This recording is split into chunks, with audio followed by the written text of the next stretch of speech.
Welcome to paradigm your success our reward. তো আজকে PSC ক্লার্কশিপের একটা প্রিলি কমপ্লিট হয়েছে, তার সামনে টায়ার 2 আছে এবং আরও বিভিন্ন মিসলেনিয়াস এক্সামস আছে যেগুলোর টায়ার 2তে পিসি একটা খুব রাইটিং স্কিলসের মধ্যে আসে, কম্প্রিহেনশন সেকশনের মধ্যে। তো সেই প্রিসিস নিয়ে আমরা আলোচনা করবো আজকে, ঠিক আছে?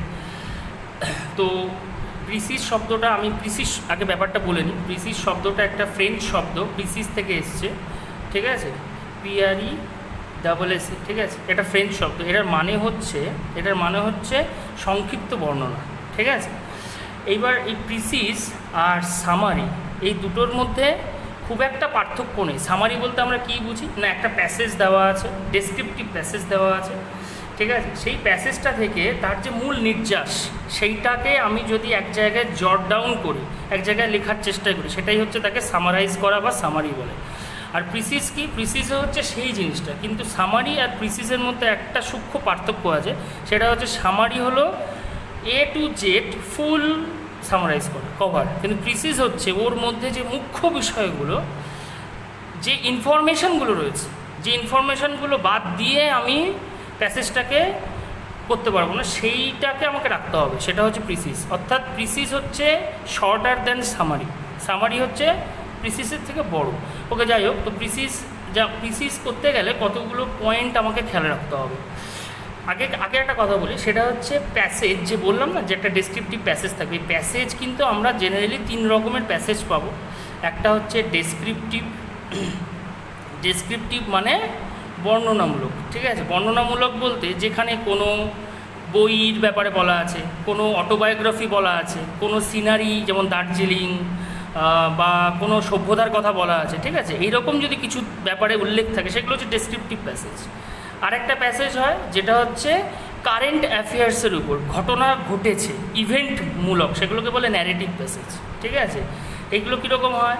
এটা হচ্ছে ইভেন্ট মানে ঘটনামূলক, ঠিক আছে? যে কোনো রকমের কারেন্ট জিনিসপত্র, কোনো অ্যাক্সিডেন্ট হয়ে গেছে বা কোনো অনুষ্ঠান হয়েছে, ঠিক আছে? কোনো অ্যাওয়ার্ড সেরিমনি হয়েছে, সেই সব রিলেটেড। আর 3 নম্বর হচ্ছে, যদি আমি এটাকে উল্লেখ করি, সেই 3 নম্বর হচ্ছে ভাবমূলক, যেগুলোকে বলে, ঠিক আছে? ভাবমূলক বলতে রিফ্লেকটিভ প্যাসেজ, ঠিক আছে? মানে যখন আমি কোনো এর মধ্যে কিছু উপদেশ থাকতে পারে, এর মধ্যে দোষ, গুণ, জন্ম, মৃত্যু, হ্যাঁ, কোনো কিছুর অ্যাডভান্টেজ, ডিসঅ্যাডভান্টেজ, মেরিট, ডিমেরিটস, ঠিক আছে? যেমন স্মোকিংয়ের ডিমেরিটস কী, বা এডুকেশনের অ্যাডভান্টেজ কী, বা ইন্টারনেটের বর্তমান যুগে ইন্টারনেটের অ্যাডভান্টেজ কী, ডিসঅ্যাডভান্টেজ কী, ঠিক আছে? এই সমস্ত কিছুর মধ্যে দিয়ে আমি একটা উপদেশ, যদি কোনো গুণের কথা বলা যায় তাহলে সেই গুণটা কী উপকারে আসে, বা যদি কোনো একটা দোষের কথা বলা যায় তাহলে সেই দোষটা থেকে কিভাবে নিজেকে মুক্ত করতে হয়, বা দোষটা কী কী ক্ষতি করে, তার থেকে কীভাবে বেরিয়ে আসা যায়, এই রকম উল্লেখ থাকবে। সেগুলোকে বলবো ভাবমূলক, ঠিক আছে? Reflective passage. ওকে, এবার প্রিসিস করতে গেলে কতগুলো পয়েন্ট খেয়াল করতে হবে। এই 3 রকম প্যাসেজ থাকবে, ঠিক আছে? যেরকমই প্যাসেজ থাকুক না কেন, সবসময় যেটা নিয়ম, প্রথম পয়েন্ট হচ্ছে প্রিসিসের ক্ষেত্রে প্যাসেজটাকে ভালো করে 2-3 বার পড়তে হবে, ঠিক আছে? রিডিং করতে হবে 2-3 বার, দিয়ে ওর মধ্যে যে সমস্ত কমপ্লেক্স সেন্টেন্স আছে প্রথমে রিডিং করতে হবে। তারপরে ওর মধ্যে যেগুলো কমপ্লেক্স সেন্টেন্স আছে সেইগুলোর যে প্রিন্সিপাল ক্লজ সেইগুলো প্রাধান্য পাবে। আর বাকি প্রিন্সিপাল ক্লজের সঙ্গে যেগুলো সাবঅর্ডিনেট ক্লজ আছে সেইগুলোকেই আমরা ছোট করতে পারি। এইরকম আমি এক্সাম্পল দিচ্ছি, লাইন বাই লাইন একটা এক্সাম্পল দিচ্ছি। 2 নম্বর হচ্ছে, প্রিসিস করতে গেলে প্যাসেজের মধ্যে যে কোনো জায়গায় অথর যখন নিজে কিছু বলবে, মানে ফার্স্ট পার্সনে যদি কিছু থাকে, ফার্স্ট পার্সন মানে আই, উই, এইভাবে যদি কিছু থাকে, সেগুলোকে সবসময় আমি ন্যারেশন চেঞ্জের মতো থার্ড পার্সনে নিয়ে নেব, ঠিক আছে? আচ্ছা, আর যদি কোনো ডিরেক্ট স্পিচে থাকে, একই রকম কেস, ডিরেক্ট স্পিচে কিছু থাকে সেখানেও আমি ইনডিরেক্ট স্পিচে কনভার্ট করে নেব। ঠিক আছে? আচ্ছা, আর পিসিস করতে গেলে সবথেকে বেশি ইম্পর্টেন্ট জিনিস যেটা, সেটা হচ্ছে কখনোই সেখানে নিজের ইনফরমেশান বা আইডিয়া বা মত এগুলো ঢোকানো যাবে না। কখনোই পিসিসে নিজের কিছু দেওয়া যাবে না। যা কিছু বলা আছে প্যাসেজের মধ্যে, যা কিছু প্যাসেজে বলা আছে শুধু তাই উল্লেখ করতে হবে, এবং তার কোনো কিছু শুধু তাই আমার উল্লেখ করতে হবে, এবং তার মধ্যে কোনো ইনফরমেশান যেন বাদ না যায়। এটা হচ্ছে খুব এসেনশিয়াল, কোনো ইনফরমেশান বাদ না যায়। তাহলে আমি কী বাদ দেওয়ার কথা বলছি? সেটা হচ্ছে এর মধ্যে যদি কোনো রূপক ব্যবহৃত হয়, ঠিক আছে, কোনো অলংকার ব্যবহৃত হয়, ঠিক আছে, তো অলংকার ব্যবহার করা যাবে না। ঠিক আছে? যদি সেখানে তোমার কোনো অপ্রয়োজনীয় দৃষ্টান্ত থাকে, অপ্রয়োজনীয় দৃষ্টান্ত, ঠিক আছে, বা ধরো সেখানে কোনো উদাহরণ রয়েছে, ইনফরমেশনের সাথে একটা উদাহরণও সাথে যোগ করে দিয়েছে, এইগুলো দেওয়ার দরকার নেই, এগুলো অপ্রয়োজনীয়। এইগুলোকেই কাটছাট করে আমার প্যাসেজটাকে ছোট করতে হবে। ঠিক আছে? তাহলে একটা মূল প্যাসেজ থেকে সেইটা ছোট করতে হবে। ঠিক আছে? আচ্ছা, কোনো জিনিস যদি রিপিটেটিভ বলা থাকে, পুনরুক্তি করা থাকে, সেইগুলোকে বাদ দিতে হবে। ঠিক আছে? এবং সবসময় একটা সিম্পল সেন্টেন্সের মধ্যে লেখার চেষ্টা করতে হবে, সহজ সরল ভাষায়, কিন্তু সেখানে কখনোই নিজের কোনো আইডিয়া দেওয়া যাবে না। যা কিছু প্যাসেজে বলা আছে, যেটা আমি এখানে বলেছি, যা কিছু প্যাসেজে দেওয়া আছে সেটাই বলতে হবে। ওকে, তো আমি এইখানে একটা কথা বলেছিলাম যে একটা কমপ্লেক্স সেন্টেন্সকে, পুরো প্যাসেজটাকে ভালো করে 2-3 বার পড়ার পর একটা কমপ্লেক্স সেন্টেন্সগুলোকে খেয়াল করে তার যে প্রিন্সিপাল ক্লজগুলো সেগুলোই মেনলি নোটিস করতে হবে। তাহলে আমি শর্ট করতে পারবো কোনটা না, সাবঅর্ডিনেট ক্লজগুলোকে। কীভাবে? এর একটা এক্সাম্পল দিই, এই জিনিসটার একটা এক্সাম্পল দিই। ঠিক আছে? যেমন ধরো এখানে একটা এক্সাম্পল বলছি যে he acted in a manner that is not warranted by laws. ঠিক আছে? এই সেন্টেন্সটাতে দেখো, he acted in a manner, এটা হচ্ছে প্রিন্সিপাল ক্লজ, আর দ্যাট ইজ নট ওয়ারেন্টেড বলে ম্যানারটা কি, ম্যানারটাকে বলছে যে that is not warranted by laws. তাহলে এইটা হচ্ছে নাউন ক্লজ। নাউন ক্লজ মানে এখানে এটা একটা সাবঅর্ডিনেট ক্লজ। এই যে অংশটা দেখো, এই অংশটাকে আমি ছোট করতে পারবো। হি অ্যাক্টেড, তাহলে আমি কী করতে পারি, আমি এটাকে এইভাবে লিখতে পারি, হি অ্যাক্টেড, এই যে that is not warranted by laws, মানে যেটা আইন অনুযায়ী সে সম্মতি পায় না, সেই ম্যানারটা বেআইনি, তাকে আমরা কি বলি, বেআইনি বলি, তার মানে ইল্লিগাল। ঠিক আছে? এবার যেহেতু এখানে অ্যাক্টেড আছে, মানে ভার্বকে কোয়ালিফাই করে কি একটা অ্যাডভার্ব, তাহলে ইল্লিগালই হবে। ঠিক আছে? আমরা আরেকটা এক্সাম্পল দেখি। যেমন ধরো, he is a man in whom no reliance, reliance can be placed. ঠিক আছে? তাহলে he is a man in whom no reliance can be placed, তাহলে এখানে প্রিন্সিপাল ক্লজ কোনটা, হি ইজ এ ম্যান। ঠিক আছে? এই ম্যানকে এখানে উল্লেখ করছে যে in whom no reliance can be placed, তাহলে এই অংশটাকে আমি সাবঅর্ডিনেট সেকশনে ফেলতে পারি। এটা একটা কমপ্লেক্স সেন্টেন্স, যেরকম আগেরটা দেখালাম সেরকমভাবে। ঠিক আছে? তাহলে এখানে কিভাবে এটাকে করব, এমন একজন মানুষ, রিলায়েন্স মানে যেখানে মানে নট মানে ট্রাস্ট ওর্দি, যে যাকে বিশ্বাস করা যায়, রিলায়েন্স কমিউনিকেশন আমরা জানি। তো মানে এর মানেটা কি, এর মানে হচ্ছে যে জিনিসটা রিলায়েবল, ট্রাস্ট ওর্দি। তাহলে নো রিলায়েন্স মানে যাকে বিশ্বাস করা যায় না, তার মানে আনরিলায়েবল। সো আমি এই জিনিসটাকে শর্ট করে দিতে পারি। তাহলে হি ইজ মানে অর্থাৎ প্রিন্সিপাল সেকশনটা আমার থাকছে, শুধু আমি এই অংশটাকে যদি ছোটো করে দিই তাহলে আমার অনেকগুলো শব্দ এক জায়গায় চলে এলো। তাহলে হি ইজ আ ম্যান বা he is an unreliable man, বা আমি লিখতে পারি he is an untrustworthy man, এভাবে আমি এটাকে বলতে পারি। ঠিক আছে? তো এইরকম। এবার আমি একটা কথা বলি, একটা যেটা আমি বললাম ক্লজের কেসটা। ঠিক আছে? এরকমভাবে আমি জিনিসগুলোকে ছোট করব। আচ্ছা, এবার যদি পুরো প্যাসেজটার মধ্যে, আমি যে পয়েন্টগুলো বললাম, পুরো প্যাসেজটার মধ্যে যদি কোনো একটা লেন্থ উল্লেখ করে দেওয়া না থাকে, পরীক্ষায় যদি লেন্থ উল্লেখ করে দেওয়া না থাকে যে এত শব্দের মধ্যে করতে হবে, ঠিক আছে, বা এতগুলো প্যারাগ্রাফের মধ্যে করতে হবে, এরকম যদি কোনো লিমিট না দেওয়া থাকে, জেনারেলি প্রিসিসের ক্ষেত্রে 1/3 লেন্থে কমপ্লিট করতে হয়। মানে পুরো প্যাসেজটার 3 ভাগের 1 ভাগ জায়গায় আমার প্রিসিসটা কমপ্লিট হবে। যদি 1000 ওয়ার্ডসের প্যাসেজ হয় তাহলে আমি মোটামুটি টার্গেট রাখবো 390 থেকে 400 ওয়ার্ডের মধ্যে কমপ্লিট করতে, ঠিক আছে। অ্যাকর্ডিংলি আমাকে প্রিসিসটা লিখতে হবে। এবার আমরা রিয়েল এক্সাম্পলে আসি, যে প্রিসিস এক্সাম মানে একটা প্যাসেজ দেখি আমরা, ঠিক আছে, প্যাসেজ কেমন হবে, কীরকম হয়। ওকে, এবার স্ক্রিনে একটা প্যাসেজ গেছে, ভিডিওটা পজ করে তোমরা প্যাসেজটা পড়ো, প্যাসেজটা একবার দুবার রিড করো, ঠিক আছে। এই প্যাসেজটাকে আমরা পিসি করব, ঠিক আছে। তো আশা করি প্যাসেজটা পড়া হয়েছে, পজ করে। তো প্যাসেজে কি বলেছে প্রথমে, once a little mouse while playing ran across a sleeping lion's face। আচ্ছা, এখানে একটা কথা বলে রাখি, এই যে ধরো প্রথম লাইনটা পড়লাম, এই প্রথম লাইনটা পড়েই আমি এটাকে ছোটো করার চেষ্টা করবো না, তাহলে কিন্তু প্যাসেজটার যে ভাব সেটা আমি বুঝতে পারবো প্যাসেজটা কী বলতে চেয়েছি। যে ধর আমি একটা মানে বলছি, ধরো আমি প্রথম লাইনটা পড়ে আমি এরকম একটা প্রেসির মতো করে ছোটো করে লিখতে চেষ্টা করলাম যে এ little mouse ran across a lion's face, বা a lion while he is in sleep, ঠিক আছে। কিন্তু দেখো সেকেন্ড লাইনটা যদি আমি পড়ি তাহলে তাতে কী বলছে, the lion awake in anger and caught the mouse in his paw. তার মানে সে যে লায়নের ফেসের উপর দিয়ে গেছে তাতে লায়নটা কিন্তু যথেষ্ট ক্ষিপ্ত হয়েছে, সে কিন্তু খুব বিরক্ত হয়েছে, ঠিক আছে, এবং সে রেগে গেছে।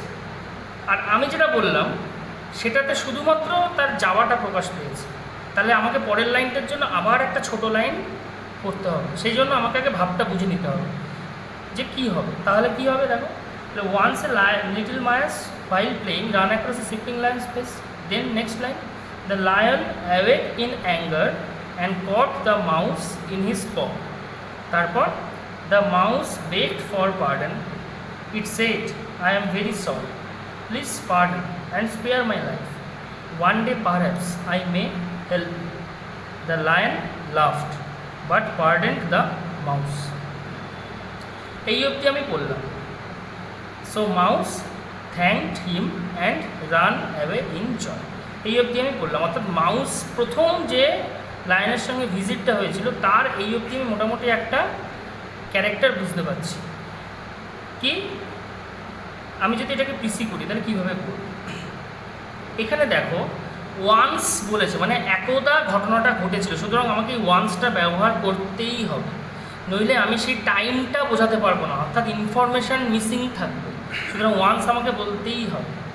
কিন্তু এ লিটিল মাউস, আমার লিটিল দেওয়ার কোনো প্রয়োজন নেই, মাউস জেনারেলি লিটিলই হয়, হলেও একটু বড় তো অসুবিধা নেই। এটা একটা অ্যাডজেক্টিভ বলেছে, মানে এটা ওর একটা একটু এমফাসাইজ করা হয়েছে মাউসটাকে, এই জিনিসগুলোকে আমি বাদ দেবো, তাই আমি শুধু লিখবো এ মাউস, লিটিল আমি উল্লেখ করবো না, ঠিক আছে। সো ওয়ান্স এ মাউস, এবার এখানে বলেছে while playing ran across a sleeping lion's face, the lion awake in anger and caught the mouse in his paw। তার মানে যখন খেলছিল তখন ও সিংহটার মুখের উপর দিয়ে গেছিলো, তাতে সিংহটা রেগে গেছিলো এবং থাবা দিয়ে ওকে আটকে ধরেছিল। তার মানে কি, তার মানে ও যে কাজটা করেছে খেলার ছলে তাতে সিংহটা যথেষ্ট বিরক্তি হয়েছে, রেগে গেছে, ঠিক আছে। আমি এখানটা কী করবো, আলটিমেটলি কী দেখতে পাচ্ছি যে মাউস ওর প্রাণ ভিক্ষা চেয়েছে এবং ক্ষমা চেয়েছে এবং সিংহটা তাকে ছেড়ে দিয়েছে। তাহলে আমি এই জিনিসটাকে যদি ছোট করে আনতে চাই তাহলে আমি এইভাবে লিখতে পারি যে once a mouse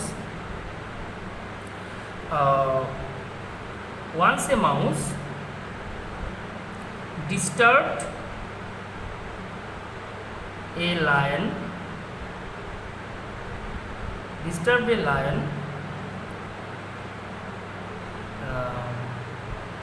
who is in sleep, যে ঘুমোচ্ছিল, ঠিক আছে।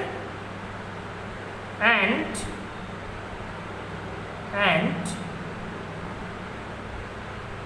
ডিস্টার্ব শব্দটা কেন ব্যবহার করেছি, যেহেতু লায়নের অ্যাঙ্গার বুঝিয়েছে এখানে, মানে সে বিরক্ত হয়েছে। তারপরে কি হয়েছিল না, ও প্রাণ ভিক্ষা চেয়েছে, ঠিক আছে। তাহলে এখানে দিতে হবে অ্যান্ড পার্ডেন্ট, আমি একই শব্দ ব্যবহার করতে পারি, কোনো অসুবিধা নেই। পার্ডেন্ট ফর ইটস মানে মাউসের life, and was let go. তাহলে এই অবধি আমি বুঝতে পারলাম। তার মানে কি, এখানে সাবজেক্ট কিন্তু একই, দেখো এটা কিন্তু একটা কম্পাউন্ড সেন্টেন্স, অ্যান্ড দিয়ে যুক্ত করা হয়েছে, যার মধ্যে আমি একটা 4টে লাইনকে একটা লাইনের মধ্যে ঢুকিয়ে দিয়েছি। কীভাবে না, একটা মাউস যে কিনা একটা লায়নকে ডিস্টার্ব করেছিল, যে ঘুমোচ্ছিল, ঘুমন্ত অবস্থায় ছিল, হি ইজ ইন স্লিপ, একটা কন্ডিশন বুঝিয়েছে। অ্যান্ড পার্ডেন, তাহলে কে পার্ডেন, ক্ষমা চেয়েছিল কে, এ মাউস, সেই মাউস ক্ষমা চেয়েছিল। তার মানে এখানে সাবজেক্ট মাউসকে বোঝাচ্ছে, ফর ইটস লাইফ, তার লাইফের জন্য। অ্যান্ড ওয়াজ লেট গো, এটা হচ্ছে প্যাসিভ ভয়েসে, ঠিক আছে, মানে তাকে যেতে দেওয়া হয়েছিল। কে যেতে দেবে, এই লায়ন ছেড়ে দিয়েছিল, ঠিক আছে। এখানে তো এইটুকুই বলা আছে, আর তো কিছু বলা নেই। তো এটা হলো মেন ইনফরমেশনটা। এখানে একটা কথা বলা আছে যে the lion laughed and but pardoned the mouse, সিংহ হেসেছিল এবং ওকে ক্ষমা করে দিয়েছিল। এটা দরকার নেই, এটা হচ্ছে একটা, এর মধ্যে একটা ভাব, হেসেছিল, এগুলো আমার দেওয়ার দরকার নেই, ঠিক আছে। ও বলেছিল যে I am very sorry, obviously ও ডিস্টার্ব করেছিল, এর মানেই ও পার্ডেন, মানে ক্ষমা চেয়েছিল, মানেই ও সরি বলেই ক্ষমা চেয়েছিল না, আমি সরি, আমাকে ক্ষমা করে দাও, এই কথাগুলোর কোনো প্রয়োজন নেই। এবং ওগুলো কিন্তু ডিরেক্ট স্পিচে আছে এবং ফার্স্ট পার্সনে আছে, সেগুলোকে থার্ড পার্সনে কনভার্ট করা যেত, কিন্তু আমি সেটাকে এইভাবে ম্যানেজ করলাম উইদাউট এসকেপিং এনি ইনফরমেশন, সব ইনফরমেশন এর মধ্যে আছে। আচ্ছা, নেক্সটে দেখো কি বলেছে যে one day after this the lion was caught in a net by some hunters. He roared loudly in rage. The mouse heard the roar and went to the lion. The lion was strong but could not break the net. The mouse first cut one rope and then another, and soon the lion was free. একই রকমভাবে আমি এই জিনিসটাও করব। দেখো এখানে দেখো once আমি যেহেতু উল্লেখ করেছিলাম, তাহলে আমি যদি এটা ওয়ান ডে দিয়ে শুরু করি তাহলে কিন্তু হবে না, কারণ এই ওয়ান ডে আফটার দিস এই কথাটা আমার লাগবে, কারণ এই ঘটনাটা হয়ে যাওয়ার পরবর্তী ঘটনা হচ্ছে এটা, সে শুধু ওয়ান ডে দিলে হবে না, ঠিক আছে। তাই আমাকে এভাবে লিখতে হবে যে আফটার এ হোয়াইল, মানে কিছু সময় পর, এভাবে আমি উল্লেখ করতে পারি, বা আফটার শর্টলি, ঠিক আছে, এইভাবে ইউজ করতে পারি। আফটার এ হোয়াইল, এখানে লায়ন নেটের মধ্যে পড়েছিল কিছু হান্টারের দ্বারা এবং রাগে চিৎকার করে উঠেছিল, সুতরাং সে চিৎকার করে উঠেছিল, এটা জরুরি, নইলে মাউস শুনে আসবে কি করে যে সে বিপদে পড়েছে, তাহলে এটা জরুরি। কিন্তু কাদের দ্বারা তারা বিপদে পড়েছিল সেটা খুব একটা জরুরি নয়, যেমন হান্টাররা অবভিয়াসলি নেটে ট্র্যাপ করবে, কারা হান্টাররাই করবে, ঠিক আছে, এটা জরুরি নয়, সে নেটে পড়েছিল এবং বেরোতে পারছিল না, এটা জরুরি। তাহলে after a while the lion was trapped in a strong net, এখানে স্ট্রংটা বাদ দেওয়া দিতেও পারি, কোনো অসুবিধা নেই, in a net and road, এই চিৎকার করেছিল, এইটা জরুরি, রোড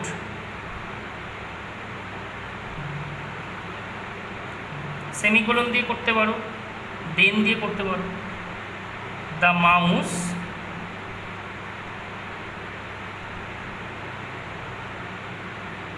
মাউস হেল্পড, তাকে তো হেল্পই করেছিল, helped the lion by cutting the rope after rope and set him free. ব্যাস আমার টোটাল ইনফরমেশান হয়ে গেল। কি না, কিছু সময় পর লায়ন একটা নেটের মধ্যে ট্র্যাপ ফাঁদে পড়েছিল এবং চিৎকার করেছিল, রোড দ্য মাউস সেমিকোলন দিয়ে, the mouse help the lion, help করেছিল কীভাবে না, এই cutting the rope of the net লিখতে হবে, অফ দ্য নেট, ঠিক আছে, cutting the rope of the net বা rope after rope of the net, যেটা ইচ্ছা বলতে পারো, অ্যান্ড সেট হিম মানে দ্য লায়ন এখানে উল্লেখ হয়েছে, হিম ফ্রি। আমার এই হচ্ছে প্রিসি, এই প্যাসেজটার প্রিসি হচ্ছে এখানে। এখন তোমরা ওয়ার্ড কাউন্ট করো, দেখবে মোটামুটি 1/3 মধ্যেই কমপ্লিট হয়ে গেছে, ঠিক আছে। তো এইখানে প্যাসেজটাই আমরা দেখতে পাচ্ছি, দেখো প্যাসেজে মোটামুটি 119টা ওয়ার্ড আছে, তাহলে তার যদি আমি 1/3 করি তাহলে 40-এর ঘরে আসে। এই 40-এর সাথে ±5 to 10 ওয়ার্ডস অ্যাড করা যায়, ঠিক আছে। তার মানে 45 থেকে খুব বেশি হলে 50, ঠিক আছে। তাহলে এটাতে 46 ওয়ার্ডস আছে। তো এইভাবে প্রিসিজ করতে হবে, ঠিক আছে, ওকে।